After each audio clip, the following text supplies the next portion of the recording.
నమస్తే. నేను మీ ఎస్ఎస్వి భాస్కర్‌రావు. మీరు చూస్తున్నది ది ఫెడరల్ ఆంధ్రప్రదేశ్. రాయలసీమ నమస్తే సార్. అంటే కరువు ప్రాంతానికి నిలయం. ఇదే సందర్భంలో వేసవి కాలం ఎళ్ళినా సరే, శీతాకాలం ప్రారంభమైన ఋతుపవనాల ఆగమనం ఆగిపోయింది. దీనికి ప్రధాన కారణం సూపర్ ఎల్ నినో ప్రభావంతో తాగునీటికి కూడా ఇబ్బందికరమైన పరిస్థితి ఏర్పడింది. ఇది రాయలసీమ వాసులకు సర్వసాధారణంగా అలవాటైన పరిస్థితి, వాతావరణం. దీనిని ఆదుకోవడానికి రాయలసీమ ప్రాంతానికి ఒక వరప్రసాదం అనేది తుంగభద్ర ప్రాజెక్టు.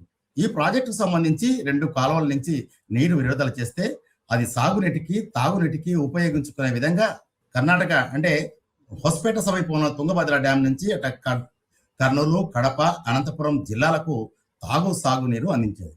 కానీ రాష్ట్ర ప్రభుత్వం ఈసారి సూపర్ ఎల్నినో ప్రభావం వల్ల డ్యాంలలో సమృద్ధిగా నీళ్లు ఉన్నప్పటికీ కేవలం తాగునీటి కోసం కాలువలకు నీరుగానే పెట్టుకున్నారు. ఈ పరిస్థితుల్లో వరి పంటను సాగు చేయకూడదని ఒక సూచన ప్రాయంగా ఆదేశమే జారీ చేశారు. కానీ దీనికి విరుద్ధంగా కర్ణాటక ప్రాంతంలో మాత్రం వరి యథేచ్ఛగా సాగు చేస్తున్నట్లు మీడియాలో కథనాలు స్పష్టం చేస్తున్నాయి. ఈ పరిస్థితుల్లో రాయలసీమ ప్రాంతానికి వరప్రసాదంగా ఉన్న తుంగభద్ర ప్రాజెక్టు ఎలా ఆదుకుంటోంది, ఇక్కడి నీటి వాటా వివరాలేంటి, దీనికి సంబంధించి ఖర్చు, జమ వ్యవహారాలు ఎవరు భరిస్తారు, తుంగభద్ర డ్యాం పైన ఎవరికి ఎంత హక్కు ఉంది అనే విషయంలో మనతో మాట్లాడడానికి రాయలసీమ సాగునీటి సాధన సమితి కీలక నాయకుడు, అలాగే ఆదోని ప్రాంత అభివృద్ధికి కీలకంగా పనిచేసే ఆదినారాయణ రెడ్డి గారు మనతో ఉన్నారు. నమస్తే సార్. నమస్తే సార్. ఆదినారాయణ రెడ్డి గారు, ఏంటి ఎలా ఉంది పరిస్థితి రాయలసీమలో, ప్రత్యేకంగా కర్నూలు జిల్లాలో తుంగభద్ర డ్యాం వల్ల? కర్నూలు జిల్లాకు సంబంధించి తుంగభద్ర డ్యామ్ అనేటువంటిది చాలా మనకు లైఫ్ లైన్ లాంటిదండి. ముఖ్యంగా ఎల్ఎల్సి సంబంధించి ఇది కేవలం కర్నూలు జిల్లాకు మాత్రం వస్తుంది. అదేవిధంగా హెచ్ఎల్సి మాత్రము అనంతపురం జిల్లాకు పోతుంది సార్.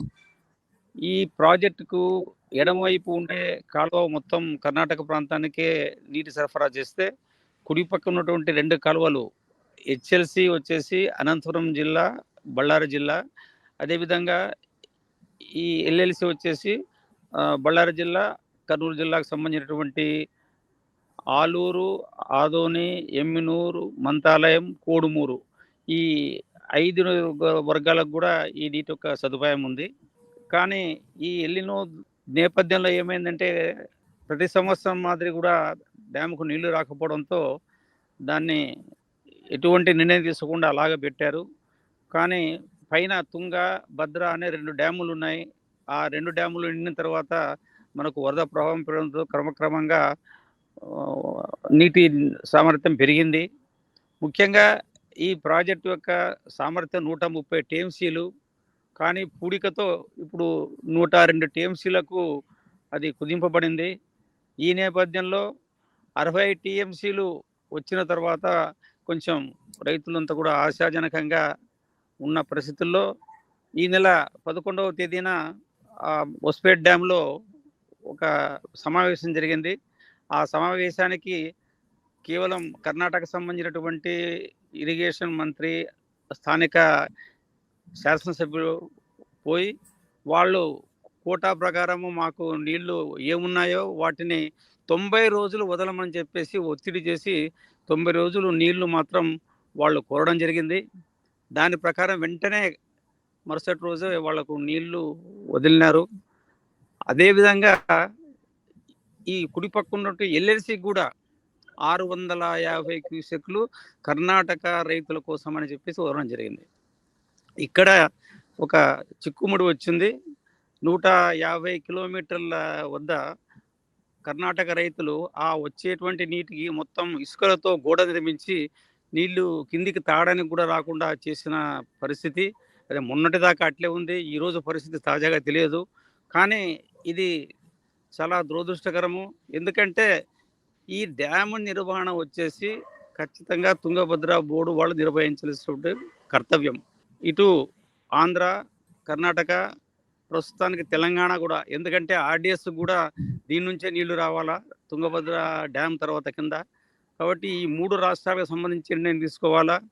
మనకు తెలుసు, ఇటీవల పోయిన సంవత్సరం గేటు ఒకటి చెడిపోవడంతో ఓకే పోయిన ఓకే రెండో పంటకు నీళ్ళు ఇవ్వకుండా ఆదినారాయణ రెడ్డి గారు ఒక మాట చెప్పండి.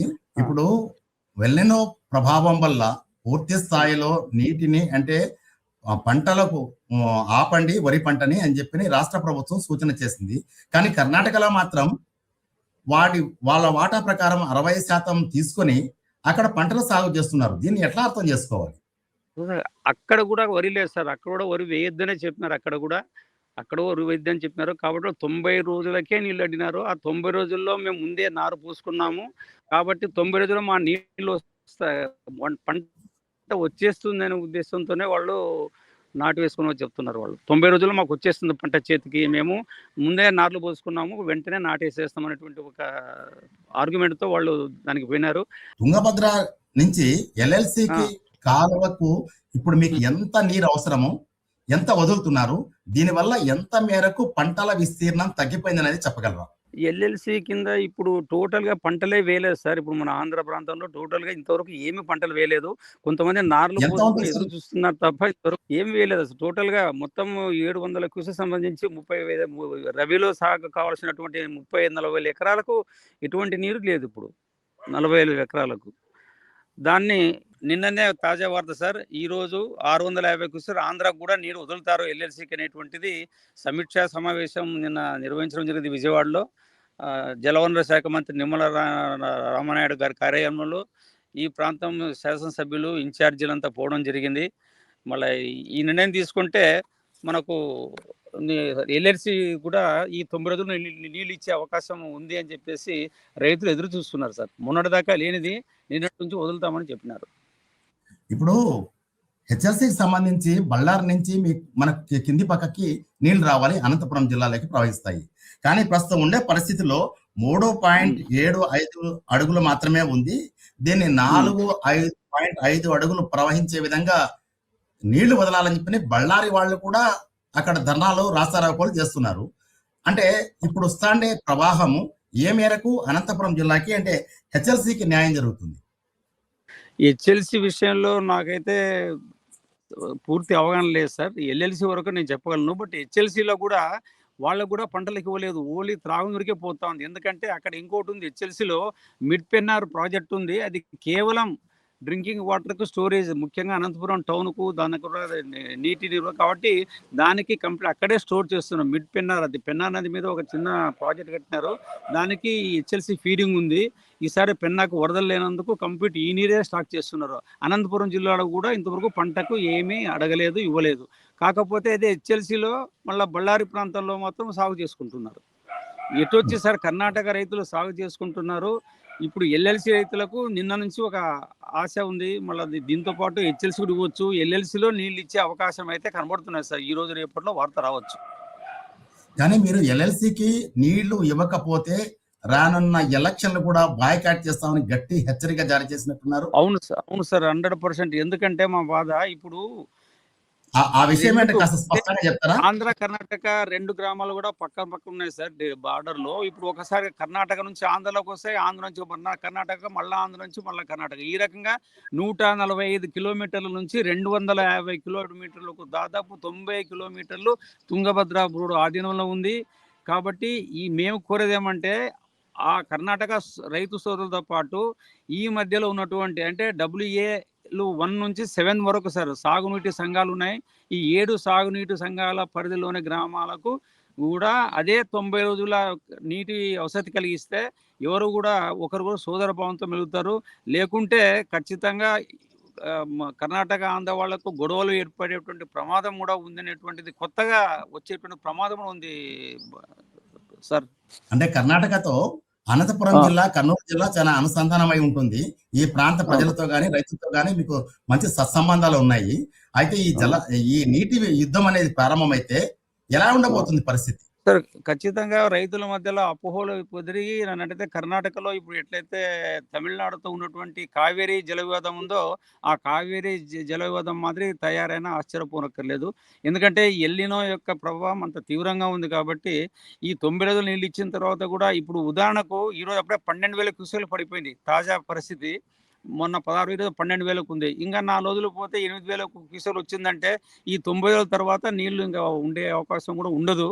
కాబట్టి ఇంకా ఆశ ఉన్నారు సార్. మళ్ళా బంగాళాఖాతంలో తుఫాన్లు వచ్చి వర్షాలు వస్తాయి, నిండుతాయి అనేటువంటి ఒక ఆశతో ఉన్నారు జనాలు. ఎందుకంటే సెప్టెంబర్లో కూడా వర్షాలు వచ్చినటువంటి రోజులు ఉన్నాయి అనేటువంటి ఒక ఆశా వాతావరణంలోనే ఉన్నారు సార్, ఆశావులుగా. ఓకే. అయితే ఇప్పుడు మీరు నిన్న మొన్న మీతో పాటు కొన్ని రైతు సంఘాలు కూడా ఒక మాట చెప్తున్నాయి.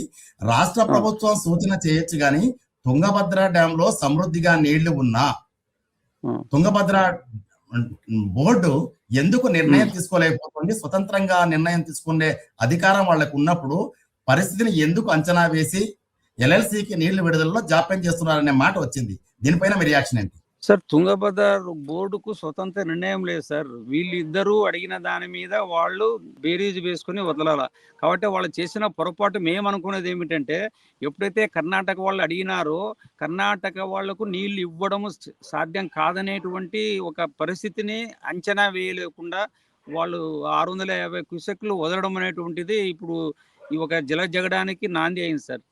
అది ఖచ్చితంగా వాళ్ళు ఇది బోర్డు వాళ్ళ యొక్క నిర్లక్ష్యమే సార్. ఇప్పుడు మీకు రావాలి పూర్తిగా చివరి ఆయకట్టు వరకు నీళ్లు పారాలంటే ఎన్ని క్యూసెక్కులు మీకు నీళ్లు అవసరమవుతాయి? అంత వదిలే సామర్థ్యం తుంగభద్ర డ్యామ్ లో ఉందా? తుంగభద్ర డ్యామ్ లో ఇప్పటికైతే ఉంది సార్. ఎందుకంటే ఇప్పుడు తుంగభద్ర డ్యామ్ లో దాదాపు 96 టీఎంసీలు ఉన్నాయి. ఇప్పుడు మనకు రోజుకు 10,000 క్యూసెక్కులు వదిలినా మొత్తం అన్ని కలిపి ఒక టీఎంసీ పోతుంది సార్. కాబట్టి 10,000 టీఎంసీ వదిలినా ఒక టీఎంసీ పోయేది. ఇప్పుడు అంత కుదించిన దాంట్లో రోజు అర టీఎంసీ పోతే కూడా ఈ 90 రోజులకు 45 టీఎంసీలు పోతుంది సార్. ఇంకా మిగులుతుంది. 90 రోజులు ఖచ్చితంగా రేషన్ చేసి వెళ్తే 90 రోజులు వదలడానికి అవకాశం ఉంది. 90 రోజుల తర్వాత మిగిలినటువంటి దాన్ని మళ్ళీ వచ్చే సంవత్సరం వేసే వరకు కూడా త్రాగునీటి అవసరాలకు ఉంచుకోవాల్సిన ఒక బాధ్యత ఉంది. మళ్ళీ ఇది ఎట్లా చెప్పలేము సార్, చిక్కుముడి ఇది ప్రకృతి యొక్క వైపరీత్యం. కాబట్టి ఇటువంటి పరిస్థితి టీబీ డ్యామ్లో ఎప్పుడు జరగలేదు సార్. చరిత్రలో మొదటిది కాబట్టి దీన్ని అంచనా వేయడం కూడా, అదేవిధంగా దీని మీద నిర్ణయాలు తీసుకోవడం అంత సులభం కాదు, ఎప్పుడూ కాలేదు ఇది. ఎందుకంటే ఈ ప్రాంతంలో వర్షాలు పడిన రోజు కూడా రెండవ పంటకు కూడా నీళ్లు పారినాయి సార్. ఇప్పుడు నా యొక్క అనుభవంలో 2 సార్లు తీవ్రమైన కరువు వచ్చినా కూడా 2 పంటలకు టీబీపీ బోర్డు తుంగభద్ర ప్రాజెక్ట్ నీళ్లు అందించింది. కారణం ఏమంటే పడమటి కనుమలో సమృద్ధిగా వర్షాలు అయ్యేటువంటివి. ఈసారి ఈ సూపర్ ఎల్నినో బట్టి అక్కడ వర్షాలు అనేటువంటిది ఆ తుంగభద్ర పరివాహకం లేదు. అదేవిధంగా మాకు కింద తుంగభద్ర ఉపనదిన వేదవతి ఉంది. మళ్ళీ వేదవతిలో ఇంతవరకు చుక్క నీళ్లు రాలే ఇంతవరకు. అది అనంతపురం నుంచే రావాలా. భైరవాన్ టిప్పు ప్రాజెక్ట్ ఉంది, అది అట్లే అయిపోయింది. కాబట్టి ఎల్నినో ప్రభావమే సార్. ఎల్నినో ప్రభావంతో ఇది ఒక ట్యాకిల్ చేయడంలో కొంచెం ఇబ్బంది పడుతున్నారు. మీ మాట ప్రకారం చూస్తే తుంగభద్ర డ్యామ్ లో నీళ్లు సమృద్ధిగా ఉన్నప్పటికీ ఇక్కడ తుంగభద్ర డ్యామ్ కు సంబంధించి ఆంధ్ర కర్ణాటక భాగస్వామ్యంతో నిర్మించిన ప్రాజెక్ట్ ఇది. ఇక్కడ నీటి పంపకాలు సక్రమంగా జరుగుతున్నాయి. దానివల్ల కర్ణాటకతో పాటు రాయలసీమకు న్యాయం జరుగుతుందని మీరు భావిస్తున్నారా?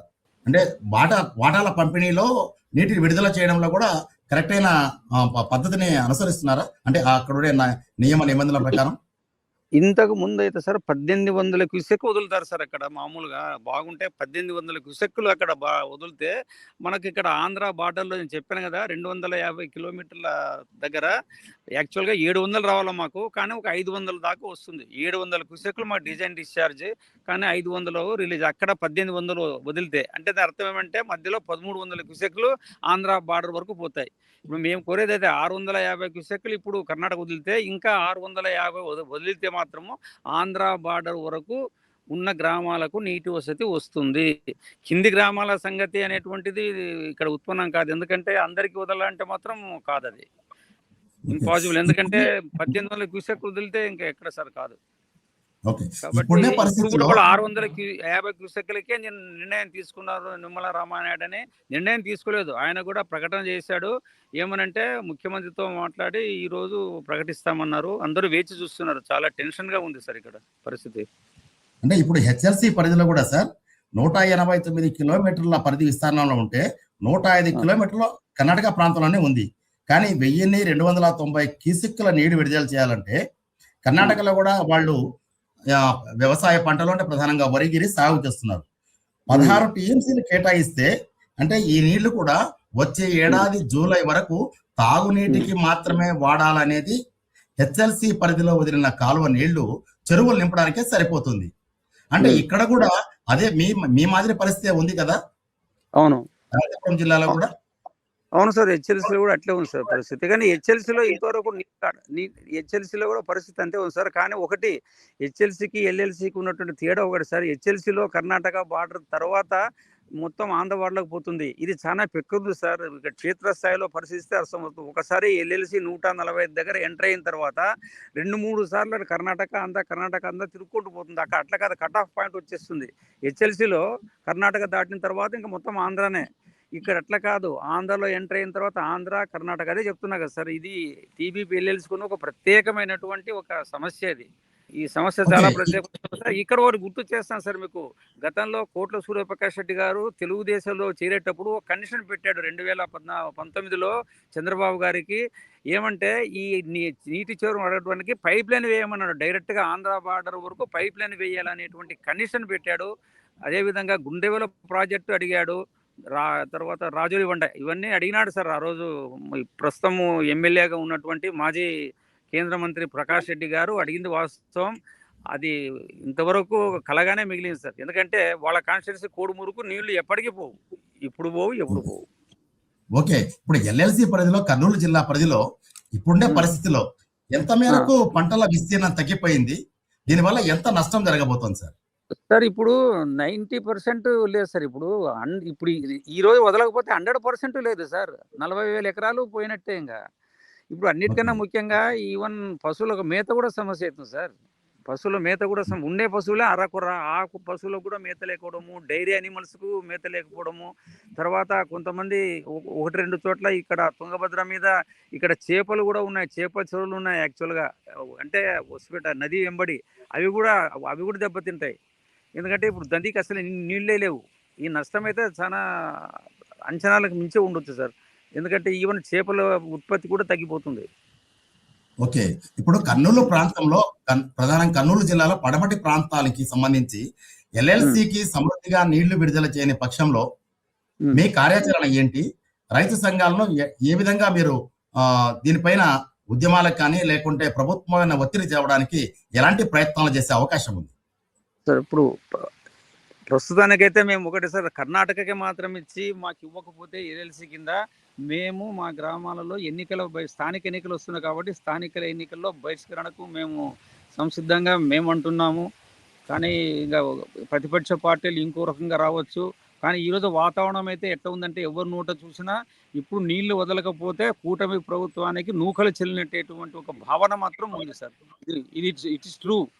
మామూలు సామాన్య రైతుకుంటే ఇంకా నీళ్ళు ఇవ్వకపోతే ఇంకా అయిపోయింది అనేటువంటి పరిస్థితి ఉంది. కూటమి ప్రభుత్వానికి ఇది అగ్ని పరీక్ష సార్. అందులో నిన్న ఇస్తామని చెప్పినాడు ప్రకటన. ఇప్పుడు ఇవ్వకపోతే గందరగోళము, ఇచ్చిన తర్వాత కనీసం ఇస్తేనే మనుగడ సార్. లేకుంటే చాలా కష్టం సార్. రాజకీయంగా కూడా సమీకరణలో మారిపోయేటువంటి పరిస్థితి ఉంది.